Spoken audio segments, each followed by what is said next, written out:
गुरुवार हा दिवस श्री स्वामी समर्थांना अतिशय प्रिय आहे. या दिवशी जर आपण मनापासून त्यांचं स्मरण केलं, नाम घेतलं आणि भक्तिभावानं प्रार्थना केली, तर स्वामी आपल्या जीवनातील अनेक अडचणी सहज दूर करतात. स्वामी समर्थ सांगतात, माझं नाम हेच सर्व दुःखांचं औषध आहे.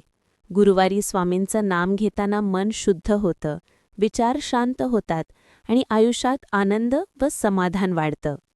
या दिवशी जर तुम्ही श्री स्वामी समर्थ हा मंत्र 108 वेळा घेतला किंवा फक्त श्री स्वामी समर्थ असं मनात म्हणालात, तरी स्वामींची कृपा तुमच्यावर ओतप्रोत होते. गुरुवारच्या दिवशी स्वामींचं स्मरण म्हणजे आर्थिक अडचणी, कौटुंबिक वाद, मानसिक ताण आणि शरीराच्या त्रासांवर उपाय आहे. स्वामी समर्थ सांगतात, श्रद्धा आणि सबुरी ठेव, मी आहे तुझ्या पाठीशी.